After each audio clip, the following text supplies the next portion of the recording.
नरक डरावना है कि सुखद है? जिसको नरक बाहर के रूप में दिखाई देता है वो डर लगता है, लेकिन भक्त को क्या दिखाई देता है? बोले स्वर्ग नरक अपवर्ग समाना, जहां तह दीख धरे धनुबाना। और उसका अभिप्राय है कि अगर पिता किसी बालक को कंधे पर बैठा ले, कभी गोद में ले ले, कभी और ऊपर उठा ले, तो बालक ये थोड़ी सोचता है, बालक तो ये देखता है कि चाहे वो सिर के ऊपर उठा ले, चाहे कंधे पर ले ले, चाहे गोद में ले ले, अंत में हम हैं तो पिताजी के ही पास ना। इसी प्रकार से भक्त ये सोचता है कि स्वर्ग में नरक में जब सर्वत्र हमारे प्रभु हैं, तो चाहे सिर पर उठा लिया स्वर्ग में पहुंचा के, चाहे कंधे पर, चाहे गोद में, चाहे चरणों में, लेकिन है तो हम उन्हीं के पास। परिणाम क्या हुआ? उन्होंने कहा महाराज मुझे तो बड़ी कृपा प्रतीत हुई भगवान की, मेरा पक्षपात तो मेरे लिए वरदान बन गया, शाप वरदान बन गया। क्या हुआ? बोले भगत पक्ष हठ कर रहूं, दीन महर्षि साप, लेकिन मुनि दुर्लभ बर पायूं, देखो भजन प्रताप। यही तो भजन की भक्ति की विशेषता ये है कि इसका अभिप्राय ये हुआ कि गुण का सदुपयोग तो ज्ञान में है और सत्कर्म का सदुपयोग कर्म में, पर इसके साथ साथ दोषों का भी सदुपयोग अगर कहीं पर है तो गुण कहीं नहीं दोष का भी। तो इसका अभिप्राय नेत्र में रूप की जो आसक्ति है ये दोष ही माना जाता है, लेकिन इस आसक्ति का भी सदुपयोग हो गया। जब सुंदरता भगवान की देखने लगे तो आसक्ति का भी सदुपयोग हो गया, आसक्ति का भी कल्याण हो गया। जो एक दिन आपके सामने बात सुनाई गई थी, समुद्र के किनारे भगवान राम से समुद्र ने पहले कह दिया कि महाराज आप अगर सुखा देंगे तो नाटक बिगड़ जाएगा, इसलिए आप नाटक बनाए रखना चाहते हैं तो पुल बनवाइए। मनुष्य पुल बनाता है, मनुष्य जो है वो किसी को बाण से सुखाने की शक्ति या संकल्प से सुखाने की शक्ति तो नहीं रखता है। तो भगवान राम सचमुच मनुष्य बन गए और पुल बनवाने लगे। लेकिन गोस्वामी जी ने कहा केवल मनुष्य बनने से भी काम नहीं बना, अंत में ईश्वर बनना पड़ा। क्यों बनना पड़ा? क्यों? वही मैंने जब भी आपसे कथा के प्रारंभ में कहा, मनुष्य होंगे तो सामर्थ्य की सीमा हो जाएगी। हुआ भी यही, पत्थर का पुल बन गया। सेना पार होने की बात आई, पर सेना पार होने के पश्चात जब सेना चली तो जामवान जी से भगवान ने पूछा कितना समय लगेगा? उन्होंने कहा महाराज सेना बहुत बड़ी है, ये जो परिश्रम से पुल बना है उसकी तुलना में बहुत छोटा है, न जाने कितने समय में सेना पार होगी। और तब प्रभु जो है मानव के स्थान पर ईश्वर, अब आगे जो राम है वो मानव राम नहीं हो तो ईश्वर राम। और वो ईश्वर राम क्या करते हैं? तो यहीं पर रामायण में गोस्वामी जी का आग्रह है कि केवल मनुष्य स्वीकार करने से चरित्र की शिक्षा तो मिलेगी, पर कभी कभी ऐसी समस्या आ जाएगी कि जो मनुष्य उसका समाधान नहीं दे सकता। समाधान मनुष्य को एक सीमा तक दे सकता है, पर हमारी सारी समस्या का समाधान मनुष्य में देने की शक्ति नहीं। वहां पर आगे कौन फिर सामने आया? मनुष्य राम की ईश्वर राम? गोस्वामी जी ने तुरंत कहा। फिर प्रभु ने मुस्कुरा करके ये कहा कि अच्छा अब आप लोग तो पुल बना चुके, एक पुल मैं भी बनाए दे रहा हूं। और प्रभु ने क्या किया? पत्थर के पुल पर जाकर के खड़े हो गए, और जो ही खड़े हुए देखा न कह प्रभु करुणा कंदा, प्रगट भय सब जलचर वृंदा। समुद्र में रहने वाले जलचर, इनका काम क्या? एक दूसरे को खा डाले, और अगर कहीं भूल से समुद्र में कोई गिर जाए तो उसे भी उठा के खा जाए। ये जलचर जो है ये दुर्गुणों का ही प्रतीक। पर भगवान श्री राघवेंद्र ने कहा पत्थर का पुल बना करके तो आप लोगों ने कर्म का सदुपयोग किया, सद्गुण का सदुपयोग किया, लेकिन दुर्गुण का भी सदुपयोग किया जा सकता है। और वो सदुपयोग यही था कि भगवान श्री राम जब उस पुल पर जाकर के खड़े हुए तो समुद्र के जितने जलचर थे वो सब के सब ऊपर उतरा आए, और ऊपर उतरा करके भगवान की सुंदरता देखने लगे। इसीलिए भक्त लोग भगवान की सुंदरता पर बार बार बल देते, कहते हैं हमारे भगवान तो बड़े सुंदर है, ऐसे सुंदर है, ऐसे सुंदर है। क्यों? बोले ये अगर कहें कि संसार की सुंदरता मिथ्या है तो इसे कोई मानेगा नहीं। नेत्र या तो विद्रोह करेगा, हमें भूखा मार रहे हो, और या तो उपदेश सुन करके भी मनमाना आचरण करेगा। अगर इस नेत्र के सामने हम भगवान का रूप रख दें, बोले तुम्हें सुंदरता ही तो चाहिए, अगर सुंदरता चाहिए तो लो ये इस सुंदरता के द्वारा अपनी प्यास बुझाओ, अपने अंतःकरण की आसक्ति की पूर्ति करो। ये यहां हुआ। देखा न कहा प्रभु करुणा कंदा, प्रगट भय सब जलचर वृंदा, तिनकी ओट न देखी बारी, मगन भय हरि रूप निहारी। बस भगवान की सुंदरता देखने में मग्न हो गए, अब कहीं जल दिखाई नहीं दे रहा है। ये समुद्र का है गोस्वामी जी कहते हैं मैंने पत्रिका में, ये देहाभिमान का समुद्र है। और ये जलचर कौन है? ये नक्र रागादि संकुल मनोरथ सदा, ये जो हमारे आपके अंतःकरण के ये समुद्र जो है ये देहाभिमान है, और राग आदि जो है यही जलचर है। परिणाम क्या हुआ? अब जो है जल नहीं दिखाई दे रहा। और उसका अभिप्राय है जब भगवान में डूब गए तो कहां शरीर दिखाई दे, इंद्रिय कहां दिखाई दे। अब तो पूरी तरह से भगवान में मन डूब गया, मन में आनंद। भगवान श्री राघवेंद्र ने बंदरों से कहा आप लोग दृष्टि डालिए, अब तो कहीं जल वल है नहीं, जिधर से इसको पार होना हो अब तो चारों ओर पुल ही पुल है। तो अगर केवल पुल हो तो डर ये बना रहेगा पुल से जरा सा अगर उधर की ओर गए, धक्का लगा एक बंदर का दूसरे को तो नीचे गिर जाएंगे। ये पुल पर भी दुर्घटनाएं हुआ करती हैं, लेकिन अब तो चारों ओर पुल ही पुल है, अब किसी के गिरने डूबने की संभावना नहीं है। परिणाम क्या हुआ? बंदरों से जब भगवान ने कहा तो एक बार बंदर हिचकिचाए, उनको ये लगा कि हम लोगों का पत्थर वाला पुल तो जड़ पुल है, मजबूत पुल है, पर ये जलचर ऊपर आ गए हैं, इनका क्या ठिकाना, अभी हम पैर रखें और लिए दिए नीचे चले जाए। तो उसका अभिप्राय संदेह हुआ कि ये पुल काम देगा क्या। गोस्वामी जी ने भगवान राम समझ गए उनकी समस्या, तो कहने लगे कि अच्छा आप लोग जरा परीक्षा लेके देख लीजिए। तो बंदरों ने ले आकर के वृक्ष और पत्थर पटक के देखा, जब पत्थर और वृक्ष गिरता है तो ये भीतर डूबते हैं कि नहीं, पर इतना प्रभाव पड़ा हुआ है। बोले प्रभु ही विलोक ही तरह ही निठारे। कब संसार की सुंदरता से दृष्टि अंत में हट ही जाती, लेकिन भगवान की सुंदरता में एक बार दृष्टि लग गई तो फिर दृष्टि जो है टाले नहीं चलती। प्रभु ही विलोक ही तरह ही निटारे, मन हर्षित तनु भय सुखारे। परिणाम क्या हुआ? भगवान ने जब आदेश दिया तो सेतु बंध अति भीर भई, कपि नभ पंथ उड़ाई, अपर जल चरण ऊपर चढ़ी चढ़ी पार ही जाए। कि दोनों जलचरों के ऊपर सारी सेना पार हो गई। जामवान जी से नहीं रह गया, उन्होंने भगवान से कहा प्रभु ये तो आपने बड़ी अद्भुत लीला दिखाई। अब ये जो भगवान की नए पुल का निर्माण है ये मानव लीला नहीं। मनुष्य के किसी सौंदर्य में इतना आकर्षण नहीं हो सकता है कि वो समुद्र के पक्षी भी अपने स्वभाव का परित्याग करके ऊपर आ जाए। और उसका अभिप्राय है कि सद्गुणों का सदुपयोग तो संसार में हो सकता है, पर दुर्गुणों का सदुपयोग तो केवल भगवान में ही संभव है।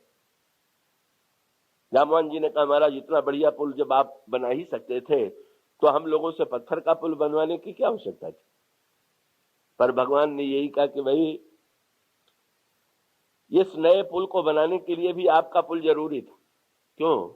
बोले आप लोगों ने जब पत्थर का पुल बना लिया तो उसी पर खड़े होकर के तो मैंने नया पुल बनाया। इसी प्रकार से जब जीव अपने कर्म और संकल्प का पुल बना लेता है तो बाद में जो नहीं कर पाता उस पर कृपा का पुल मैं बनाता हूं। तुम अपने प्रयत्न और पुरुषार्थ का पुल स्वयं बनाओ, फिर तुमसे जो न हो सके वो मेरे ऊपर छोड़ दो। इसका अर्थ ये हुआ कि भाई बंटवारा यही है कि ये नहीं कि हम प्रारंभ से भगवान की कृपा के नाम पर कुछ करना धरना बंद कर दें। नहीं, बंदरों ने जैसे पत्थर ढोया और पुल बांधा उसी प्रकार से हम लोग भी प्रयत्न करें, पुरुषार्थ करें। लेकिन जब हम समझ लें कि जीव के पुरुषार्थ की प्रयत्न की तो एक सीमा है, तो स्वाभाविक रूप से फिर हम भगवान से प्रार्थना करें, हम जो कर सकते थे वो कर चुके, अब तो इसके बाद करना हमारी शक्ति से बाहर की वस्तु है।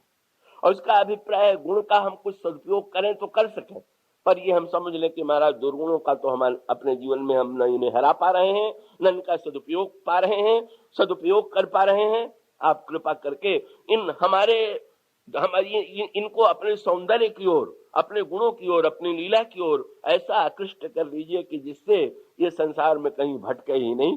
वही हुआ, यही पुल बन गए।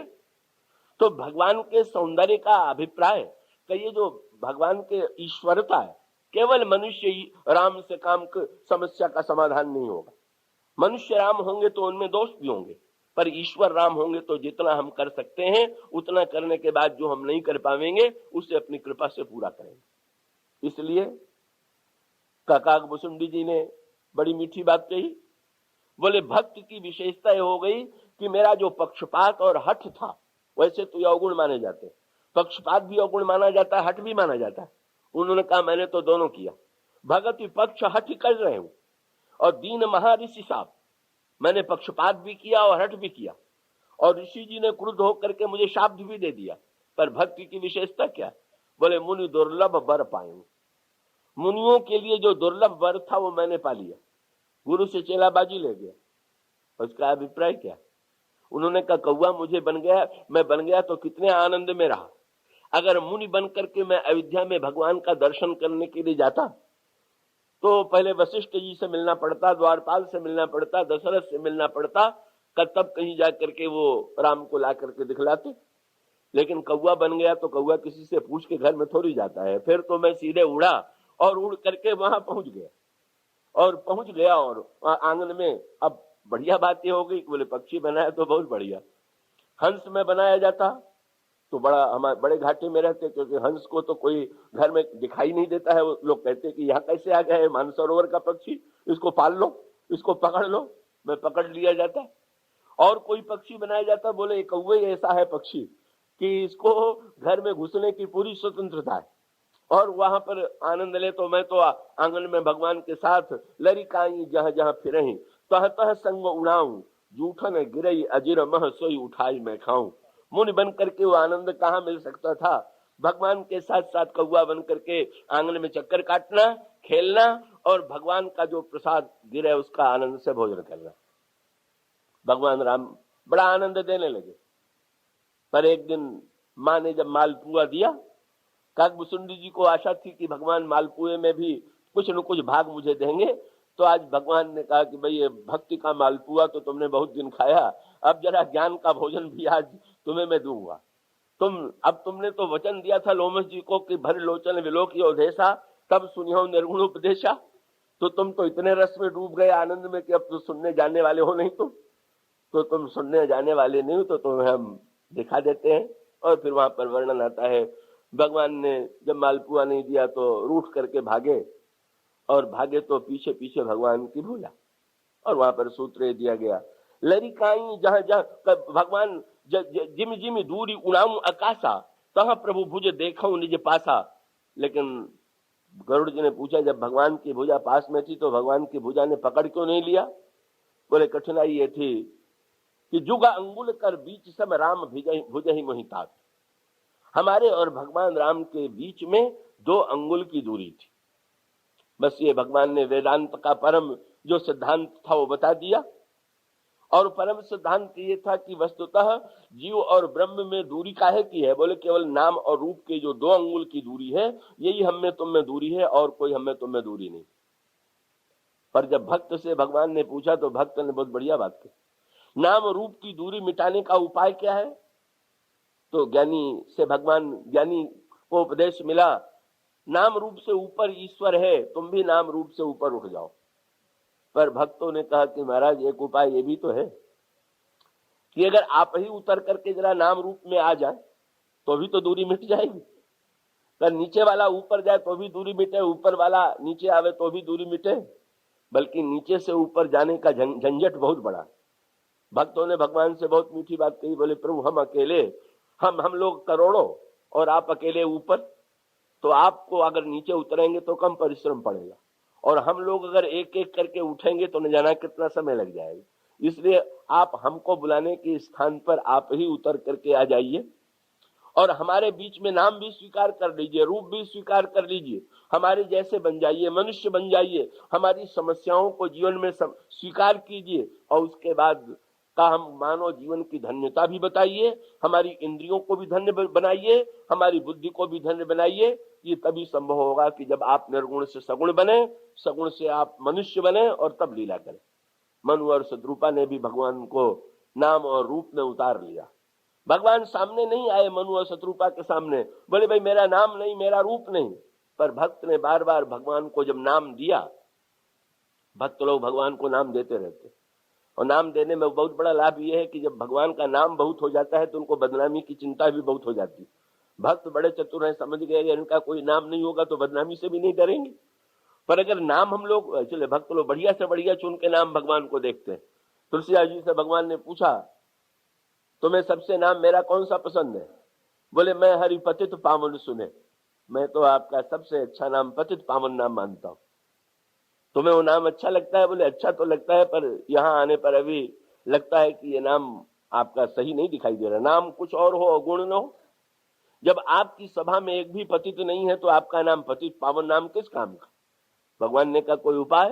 बोले उपाय ये है कि मुझे शरण में ले लीजिए। जब कोई पूछेगा कि आप कैसे पतित पावन है तो दिखा दीजिएगा कि तुलसीदास जैसे पतित को मैंने शरण में लिया है, इसलिए मैं पतित पावन हूं। तो भक्त जो है निर्गुण को सगुण बना करके का मनु और शत्रु पाने का मन हमारी आंखों की प्यास देखें हम स्वरूप भर लोचन, जो भुसुंडी जी की आंखों की मांग है, मनु की आंखों की भी मांग वही है, वो रूप हमारे सामने आवे और तब उस प्रार्थना को स्वीकार करके भगवान नाम और रूप लेते हैं।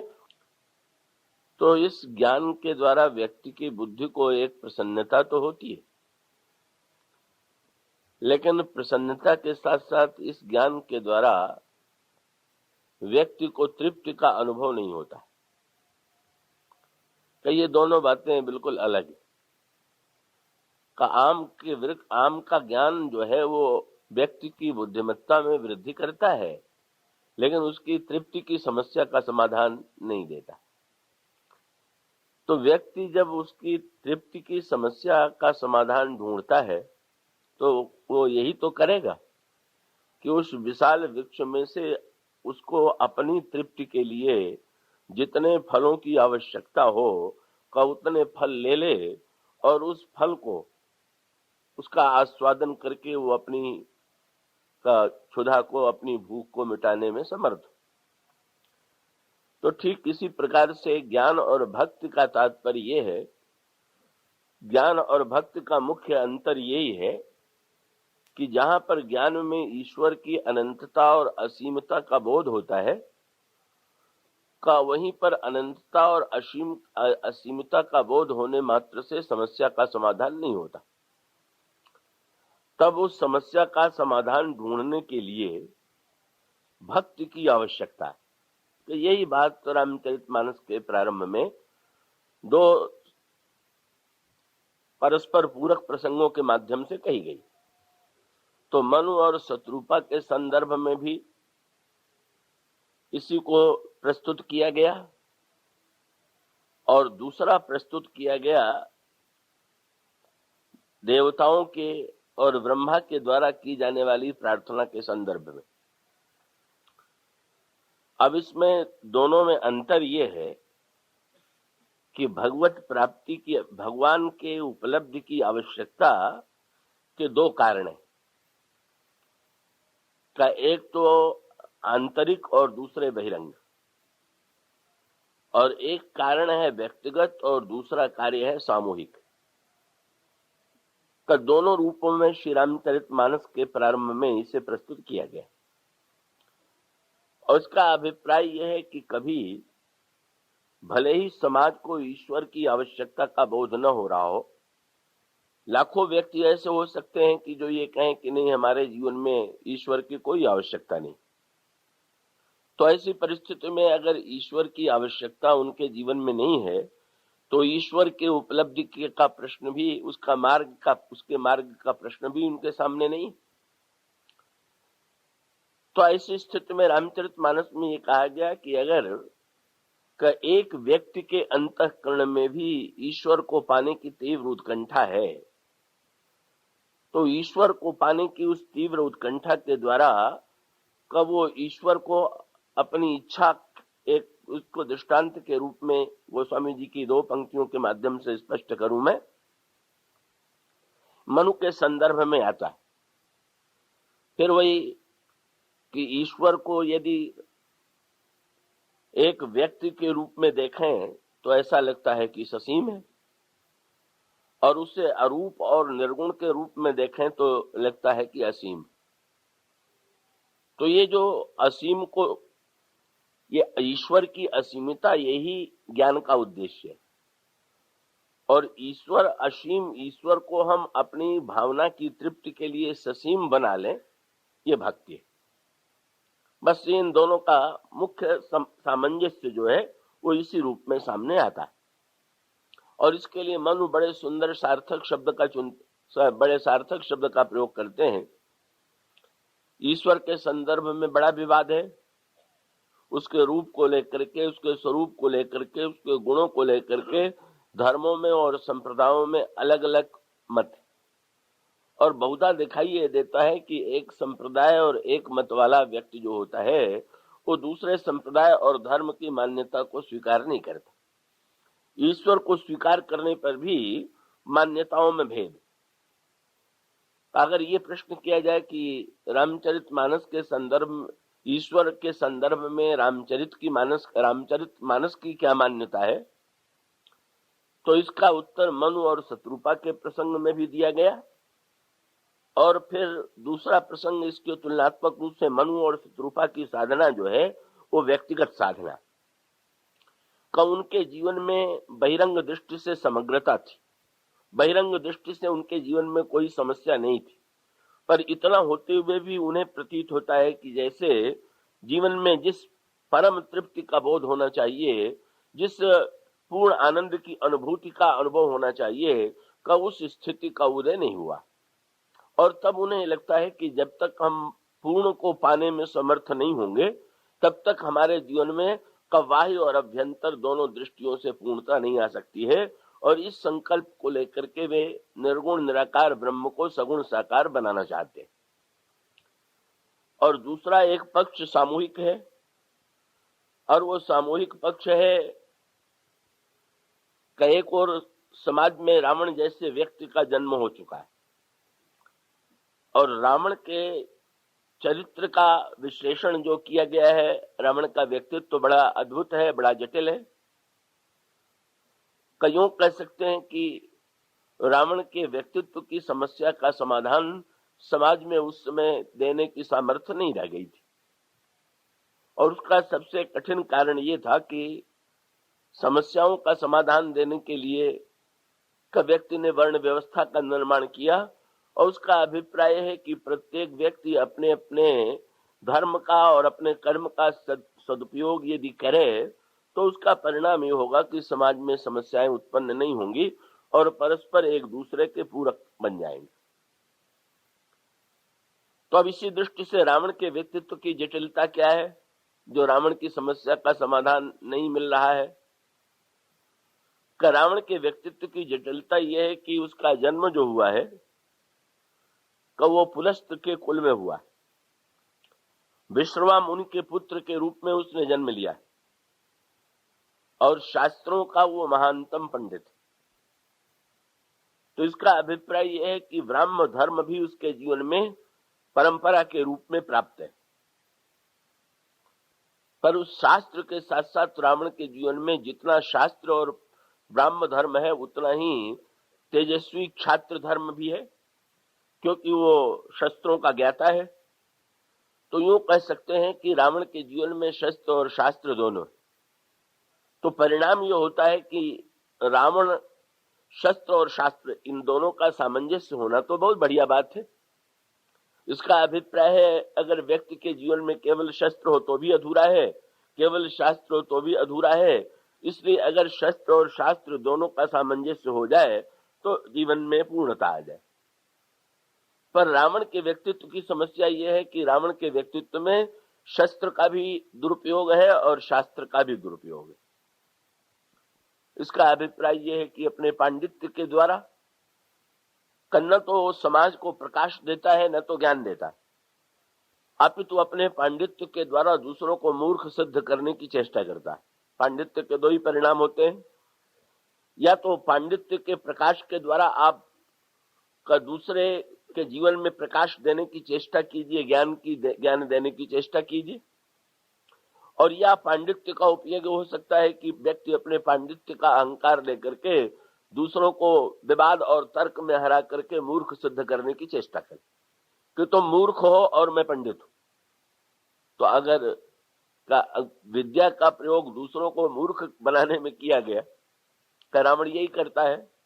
रावण से जब कोई बात बढ़िया करता है तो उसको सुनकर के रावण के मुंह से जो वाक्य निकलता है उसमें उसकी वही मनोवृत्ति दिखाई देती है। मारीच, विभीषण, मंदोदरी के जिन लोगों ने रावण को समझाने की चेष्टा की, मारीच ने समझाने की चेष्टा किया। पहले तो जिसमें मारीच के पास एकांत में गया, मारीच के चरणों में प्रणाम किया, और उस परिणाम से पार्वती बड़ी प्रभावित हुई और उन्होंने भगवान शंकर से कहा कि ऐसा लगता है कि रावण तो बड़ा विनम्र है। तो गोस्वामी जी ने कहा रावण के चरित्र में सबसे बड़ा, इसलिए रामायण में रावण के लिए एक बड़ा बढ़िया शब्द चुना गया का अभाग्य और सौभाग्य दो शब्द तो है ही, उसका भी प्रयोग रामायण में किसी प्रसंग में अभाग्य और किसी प्रसंग में सौभाग्य किया गया। तो रावण अभागा है कि सौभाग्यशाली? तो विभीषण जी के मुंह से जो वाक्य निकला वो बड़े, और एक तीसरा शब्द है, उन्होंने कहा न तो रावण अभागा है, जिसके पास वस्तुओं का अभाव हो, धन का अभाव हो, वस्तुओं का अभाव हो, सुख के पदार्थों का अभाव हो, लोग ये कहेंगे कि ये व्यक्ति बेचारा बड़ा अभागा। और जिसके पास नाना प्रकार की सुख की सामग्री एकत्र है, पदार्थ है, तो उसके लिए कहा जाएगा कि ये बड़ा सौभाग्यशाली है। तो ये तो कहा नहीं जा सकता है कि रावण अभागा है, क्योंकि जो 400 कोस सोने की लंका का स्वामी हो, जो समस्त शास्त्रों का पंडित हो, जिसको अतुलनीय बल और सामर्थ्य प्राप्त हो, का उस रावण की को अभागा कैसे कहा जाए? वो तो रावण, यही कहा जाना चाहिए कि रावण तो बड़ा भाग्यशाली है। पर गोस्वामी जी ने कहा कि रावण को भाग्यशाली कहना सौभाग्य का जहां पर सौभाग्य का पग पग पर दुरुपयोग हो रहा है, का रावण को हम अभागा भले ही न कहें, लेकिन विभीषण ने एक नया शब्द चुना और वो शब्द था रे कुभाग्य। रावण तू न अभागा है न सौभाग्यशाली है, अभी तो कुभाग्य है। ये कुभाग्य माने क्या हुआ? इसका अभिप्राय है कि सौभाग्य होते हुए भी अपने भाग्य का जो निरंतर दुरुपयोग कर रहा है, अपनी वस्तुओं का जो दुरुपयोग कर रहा है, उसे हम क्या कहें? न सौभाग्यशाली कह सकते हैं, न अभागा कह सकते हैं, उसे तो कुभागा ही कह सकते हैं। तो रावण के व्यक्तित्व की सबसे बड़ी जटिल समस्या ये है कि पांडित्य है, अब प्रणाम करता है। अभी प्रणाम की महिमा उमाशंकर जी सुना रहे हैं।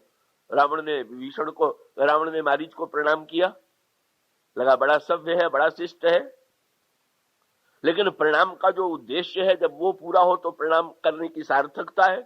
पर प्रणाम का अंतिम परिणाम क्या हुआ? कि जब पूछा मारीच ने कि आपने कैसे कष्ट किया, अकेले कैसे चले आए, रावण ने पहले सारी घटनाएं बताई और उसके पश्चात फिर निदान बताया कि भाई अगर कोई रोगी वैद्य को जाकर के प्रणाम करे और प्रणाम करने के बाद अपने रोग का निवेदन करे, तो इसके निवेदन का तात्पर्य यह है कि मैंने रोग जो है वो आपको बता दिया, अब इसका समाधान, निदान और इसकी चिकित्सा जो है वो आप बताइए। अब अगर कोई ऐसा विचित्र रोगी निकले कि जो वैद्य के सामने जाकर के न केवल रोग का वर्णन करे, अपितु दवा का भी स्वयं निर्णय कर दे, तो वैद्य को यही कहना पड़ेगा कि तो फिर आपने कष्ट क्यों किया।